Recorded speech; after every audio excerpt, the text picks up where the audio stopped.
केदारनाथ धाम के कपाट 22 अप्रैल को खुल रहे हैं, लेकिन महादेव की एक भव्य डोली यात्रा की शुरुआत हो चुकी होती है 4 दिन पहले उनके शीतकालीन निवास ओमकारेश्वर से और खत्म होती है केदारनाथ धाम में। पहले दिन इस साल 2026 में 18 अप्रैल की सुबह को बाबा केदार की पंचमुखी चल विग्रह डोली को उनके शीतकालीन गद्दी स्थल ओमकारेश्वर मंदिर से बाहर लाया जाएगा, जो कि ऊखीमठ उत्तराखंड में है। हजारों की संख्या में लोग मंदिर प्रांगण में होंगे बाबा केदार की एक झलक पाने के लिए।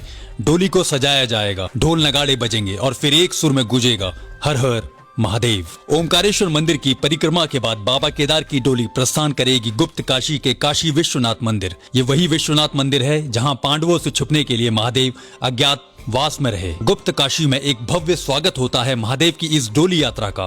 पहले दिन पूरी डोली यात्रा यहीं विश्राम करती है। अब आता है दूसरा दिन 19 अप्रैल की सुबह। एक बार फिर सारी विधि विधान से डोली यात्रा तैयार होगी गुप्त काशी से निकलने के लिए और प्रस्थान करेगी फाटा की तरफ। बीच में कई छोटे गांवों से होकर गुजरती है ये यात्रा और पहुंचती है फाटा में, जहां दूसरे दिन का विश्राम होता है। डोली यात्रा का तीसरा दिन 20 अप्रैल की सुबह ये डोली यात्रा एक बार फिर फाटा से प्रस्थान करेगी गौरीकुंड की तरफ और अंततः केदारनाथ धाम जाने से पहले मां गौरी से मिलना होगा महादेव का गौरीकुंड में। चौथे दिन यानी 21 अप्रैल की सुबह अब बाबा केदार की डोली यात्रा प्रस्थान करेगी गौरीकुंड से अपने आखिरी पड़ाव केदारनाथ धाम की ओर। 4 दिन से पैदल चल रही ये डोली यात्रा में गजब की शक्ति होती है, तभी तो जो भी लोग इस डोली यात्रा में शामिल होते हैं बिना रुके बिना थके बस पहुंचते हैं महादेव के धाम केदारनाथ धाम। और अब 5वें दिन 22 अप्रैल की सुबह खोले जाएंगे केदारनाथ धाम के कपाट और बाबा केदार की पंचमुखी चल विग्रह डोली को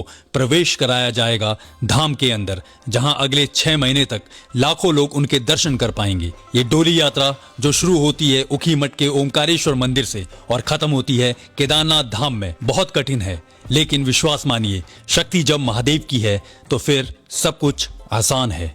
हर हर महादेव। Vicks travel films.